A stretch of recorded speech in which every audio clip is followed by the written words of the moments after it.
Hi, I'm Tom Scarpello of Revology Cars, and this is car number 133, a 1968 Mustang GT 2+2 Fastback in Highland Green Metallic with black Nappa leather interior. Today I'm going to take you on a walk around of this car, and we're going to go for a drive. Let's get started.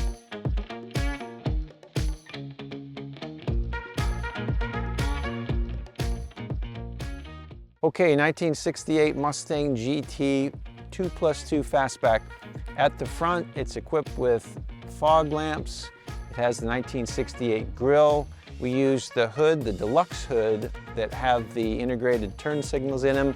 As with all Revology Mustangs, LED headlamps are standard equipment. At the side, so the client liked the look of our 68B package, which is designed to emulate that certain movie car from 1968.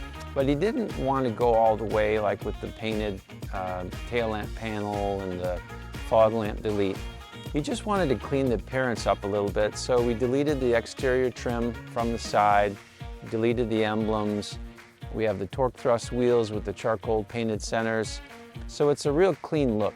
I like this appearance. I think it's understated. It really accentuates the lines of the car, which it's just such a gorgeous, well-balanced design. It just doesn't make sense to clutter it up with a lot of needless ornamentation. So in the interior, it's black Nappa leather. This is a Porsche, so it's an automotive grade leather, very durable, resistant to sun loading, and it looks great and it smells great.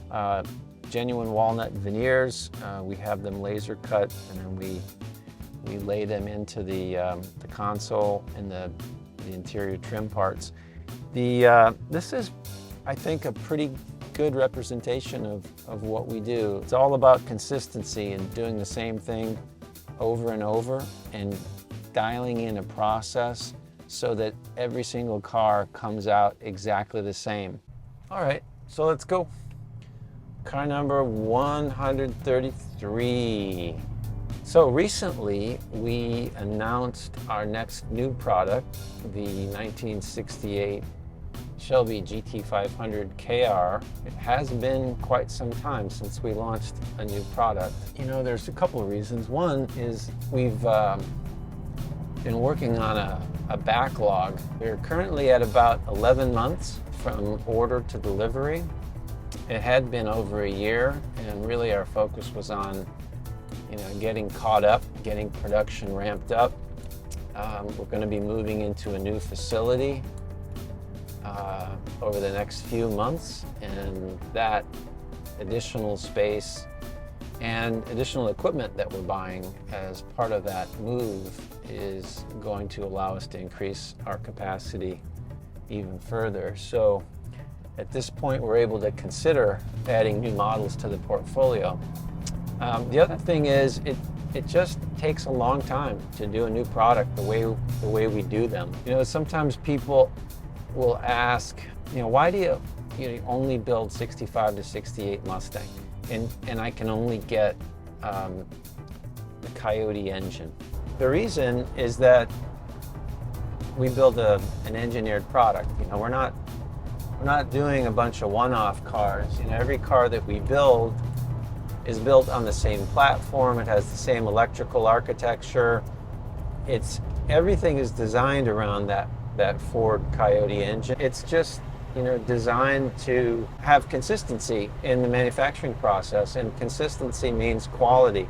Custom shop, they can build anything you want, and for a lot of people that might be something that they're interested in. But the way I look at it, a car, it's not like a suit.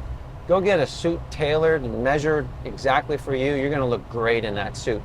But it's a suit. This is a car we're talking about. It's a lot different. And when you're talking about suspension and brakes and powertrain and electrical system and all these things, if you put those parts together in a way that has never been together before, then you're basically a test pilot. You're doing a development program. So much better to have an engineered product that's already proven, and that's basically what we do. We're not an OEM, but we're also not a custom shop. We're really somewhere in between. We're striving to move closer and closer to an OEM. A great example is our cooling system. The cooling system we run on all of our cars is the current Mustang GT, radiator and fans, and all the hoses, everything. It's basically, we've transplanted the whole cooling system from the current Mustang because that cooling system was designed to work specifically with this engine. It required us to completely redesign the front structure of the car. The core support is all new to be able to accommodate the modern cooling system. But it was worth it. Now, you wouldn't make that kind of an investment if you're doing a one-off car, but because we're building, this is car number 133, we're building literally hundreds of cars with the same configuration, we're able to make that investment. And then the benefit is you've got the proper cooling system for that engine.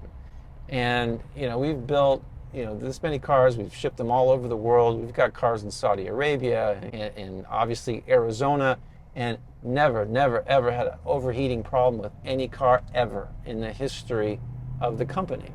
Well, so, using the OEM parts allows us to deliver, that kind of reliability.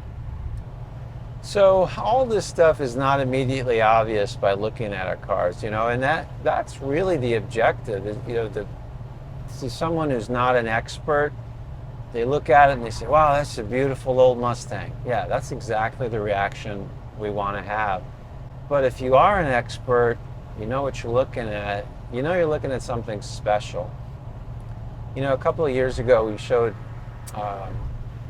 some cars at Amelia Island, and Peter Brock, the designer of the original Daytona coupe for Shelby, came by, and he was so complimentary about the attention to detail and the execution, the design execution, just how we captured the original look, integrated the modern technology in a way that looks like Ford might have done it had they had access to that technology back in the 60s.